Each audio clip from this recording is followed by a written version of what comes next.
And we'll be seeing how to write a research paper, a journal paper, or a conference paper, how to go about it. So today we'll be like how to go about how to approach a research paper.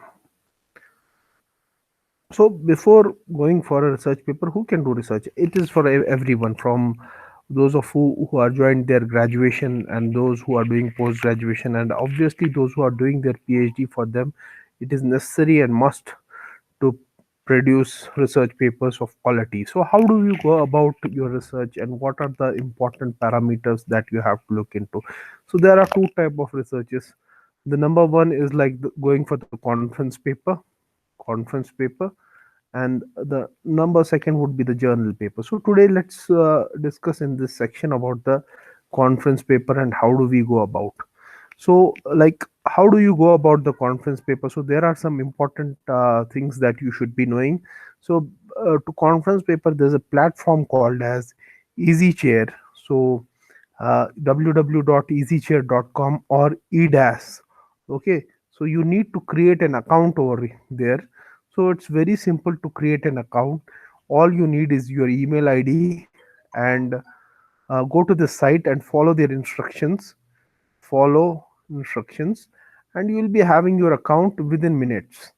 So it's not a big rocket science over there. Once you get the account of this, so you can see the conference theme, the various conference theme over there.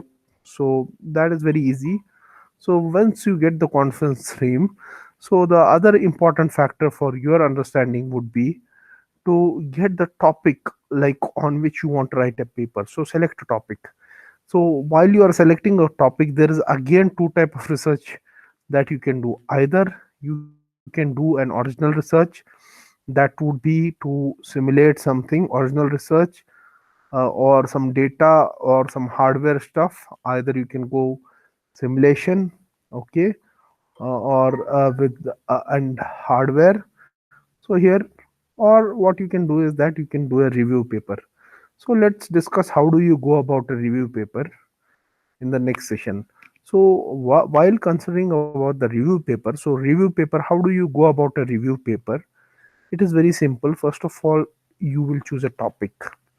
So if you are a researcher in, suppose, power system engineering, so let's suppose you choose a topic, inertia. Okay, if you are doing some medical related work, let's choose like coronavirus or some type of cancer. Coronavirus, its causes, what are the reasons, and its topological behavior of the pattern of the disease, in which continents it's located, and how it is moving, the patterns in power. Or if you are a chemistry agent on a particular chemical you will do. So what you will do is you will type the name of the chemical or type the name of the topic in this particular site. So the site I am giving you is scihub dot tw, wherein you can first of all you have to Google. In the Google you will get many papers. So in all the papers you have a digital object identifier. It would be some 10 or 12 digit number. So that number corresponding to the particular specific topic you will copy and paste in this website, and then that particular topic will open, or the paper will open. And once you have a considerable amount of paper, 20 to 25, read those papers over a period of a week or 3 to 4 days. So, and write, jot down some points, write some points, okay, your own thoughts, and see the lacunas in that paper. See the lacunas, different type of lacunas in that paper. What are the drawbacks of the paper?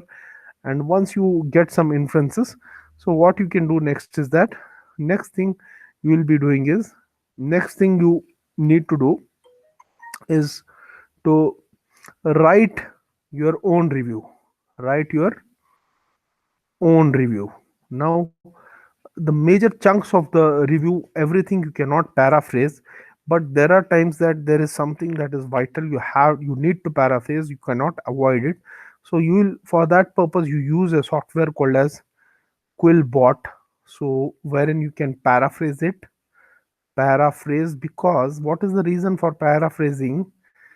Because you cannot have plagiarism. So in a paper will not accept, this is not accept plagiarism, so you have to either paraphrase it or you have to rewrite in your own words, whichever possible way. If you are very good in English, no problem, you can write in your own. If you're not that good, you can use this quitboard and go for the paraphrasing check, and then you have to jot it down the points and write a paper. Write a paper, and once you are right, keep on writing a paper.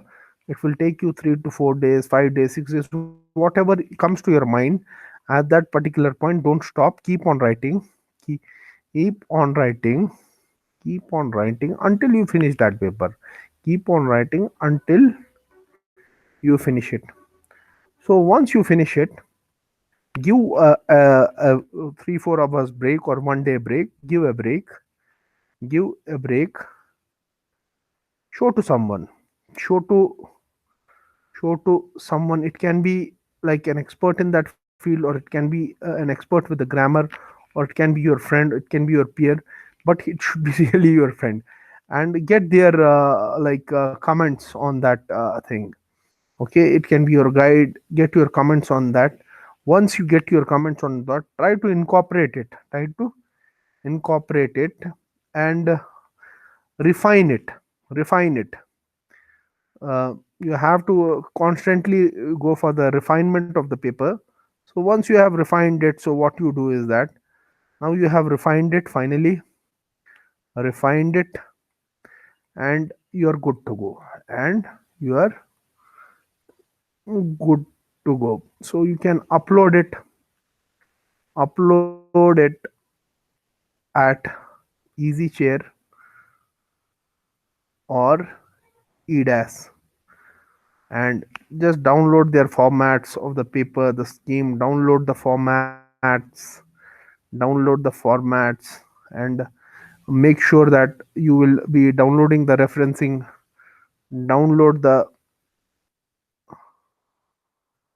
referencing style. So these are some important aspects with respect to the papers which you are be incorporated. So once you are done, so definitely if you have put in effort, you will get a review, and mostly your paper with a lot of effort will get accepted, will accepted. Now you have to make sure that the paper you are writing goes to scopus indexed conference. Scopus index, how do you identify all the IEEE, most of the IEEE, most IEEE and your Springer conferences are scopus indexed, and that you can find with the easy chair or the edas.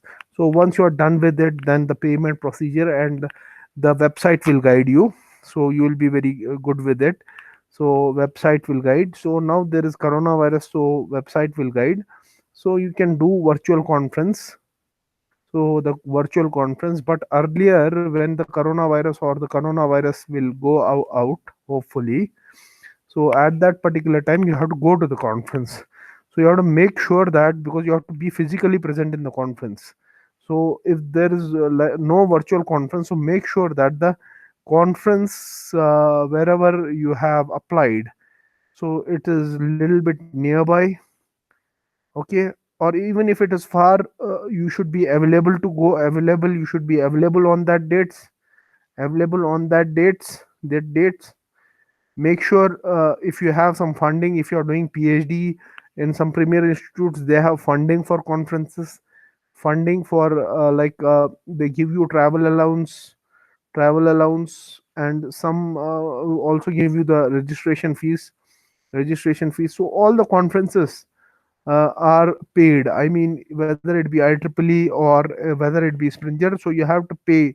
So these are all paid, but it also counts. Conference publications are also counting, and it will add to your resume. Add to your resume. Now, as far as this was about the review paper, and as far as your simulation is concerned or hardware is concerned, so you have to do some literature review. Literature review, go for the literature review section. So once you are done with the literature review and check your results, okay, and you have to compare your results with the already available in the compare. And only in case that if your results are slightly better in some aspects, slightly better, it cannot be always better in all aspects, slightly better, so highlight those points. So highlight those points, and you are good to go with the conference. So in the next section, like, well, I'll be introducing you, so I'll be explaining you about the journal feature. And in the journal feature, we will learn like what is an ORCID, okay, what is a scopus id, and what is ORCID id, scopus id, and other IDs, associated other IDs like your Google Scholar ID, how to create them, Google Scholar ID, your Scopus number. So Scopus, that is the same Scopus ID number. How to create that? Your RCID ID number. How to create that with your Gmail, with your Gmail, with your Gmail. So for time being, I'll advise you to stay connected and like, share, and subscribe to this channel, and stay connected with us. And we'll be explaining you, will be giving you all the details regarding other things. So for the time being, we sign out from here. Thank you very much for supporting us.